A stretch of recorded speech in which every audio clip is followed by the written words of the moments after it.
Hello and welcome to my channel. At the time of making this video, it is February 2022, which means it has been 6 months since we have arrived in Uppbeat, Nunavut. We have been getting a number of requests to share our experience, and now I feel enough time has passed to allow that to happen.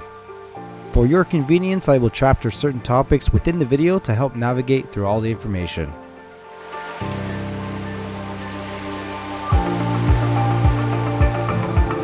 I would like to begin this tale from the very beginning, in a city called Pickering just outside of Toronto. Living in our suburb condo for over 7 years, we started to grow a sense of belonging elsewhere, closer to nature. We started to immerse ourselves in the plethora of shows and documentaries surrounding these seemingly eccentric lifestyles. From living off the grid in a bushy forest to surviving on the Arctic tundra, we weren't sure where we would land, but we knew we were on the right path. At the start of 2021, we had our mind set on a tiny home, somewhere in rural North Ontario. The intention was to create a homestead where maybe we could live off the grid eventually. We explored the option extensively, however, due to municipal bylaws that make tiny homes very difficult anywhere near the GTA, we were steered away from that option. Soon after that plan fell apart, my wife made contact with a lifelong friend that currently lives in Uppbeat, Nunavut. The friend had been there with her husband for about a year at that point and was sharing her experience with my wife. The three of them are all teachers, and after speaking a few times over the phone, we decided to plan a video call between the four of us with a series of questions from our end. It was quickly apparent that this was the opportunity we had been longing for, and with that we began planning for our move.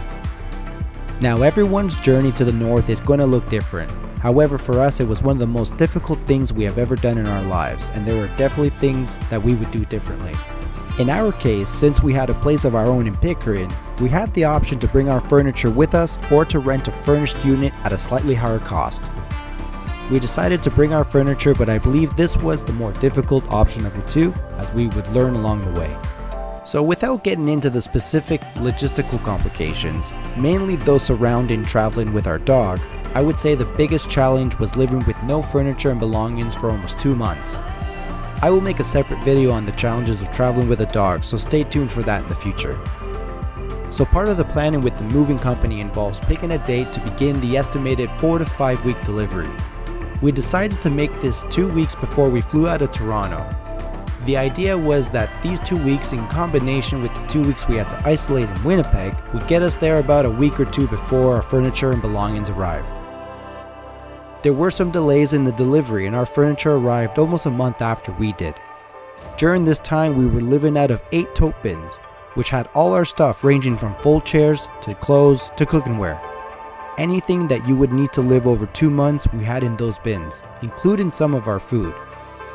When you consolidate your life into 8 bins, it really makes you think hard about what is essential and what you can live without. Luckily for us, we had some experience with this lifestyle through our camping and backpacking adventures in Ontario. In the end, we made it to Uppbeat with all our bins and all our furniture, which we are extremely grateful for. If we had to do it again, we would leave our furniture back home and rent a furnished place in the north. Yeah, you don't have all your furniture, but it simplifies the journey immensely. So definitely something to consider if you are in the same position.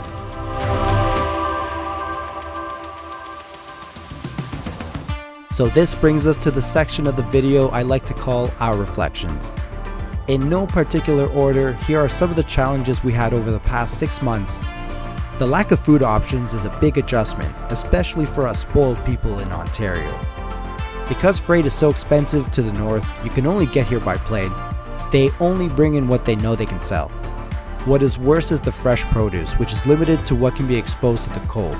So for example, tropical fruits are very rare here, and a definite focus on longer shelf life produce. When it comes to non-produce, luckily for us, there is a growing desire for more Asian cuisine, which is one of our favorites. Now on the other hand, you have access to food that you would otherwise never get to experience.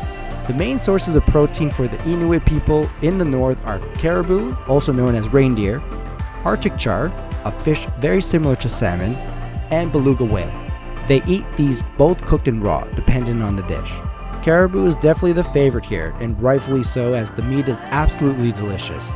Arctic char tastes just like salmon. I've had it cooked and raw. And whale is a very unique taste. You either love it or hate it.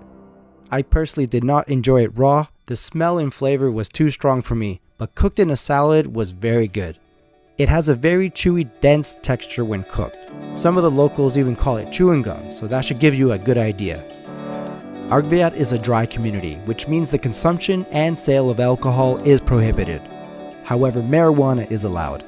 As a person who would easily finish an entire bottle of red wine in one evening, I was surprised to find the adjustment as easy as I found it. Perhaps that is largely due to me having access to marijuana, or being in a new environment which kind of pulls you away from those things.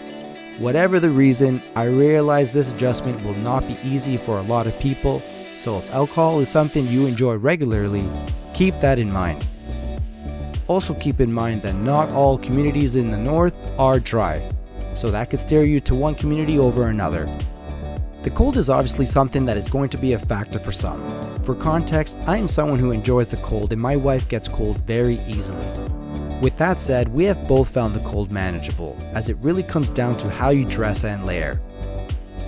I am still using a fall hunting jacket with a fisherman wool turtleneck sweater underneath, and it manages just fine for me in minus 30 Celsius or minus 50 Celsius with wind. My biggest problem is protecting my face since I do not have a thick fur hood like my wife does.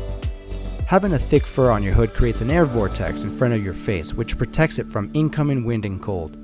Without that, I have to wear a balaclava and clear ski goggles, otherwise my eyes freeze shut and my cheeks burn. Snow overalls and a good pair of heavy-duty boots are essential up here as well. Water usage is something to strongly consider. Since the utilities are manually done in town, for example, water trucks come to refill your water tank, which lasts about a few days under normal usage, this is something that gets affected during blizzards. Just recently, for example, we had a 3-day blizzard, which meant no water was delivered for that time. As such, we had to budget our water, and even still, we ran out for about half a day. If you are currently not very conscious of your water consumption, it might come as a surprise to you when you have to budget your water here. As an avid dog lover, it continues to be a challenge to witness the conditions of many dogs in town. Oftentimes, dogs are left stray with very little care and shelter.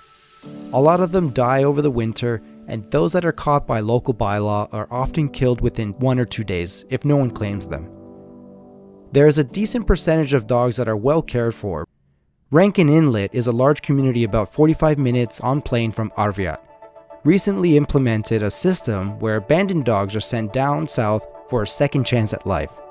However, the operation is one that involves partnering with local administrations and lots of fundraising to the tune of $50,000 a year, so things are slowly improving.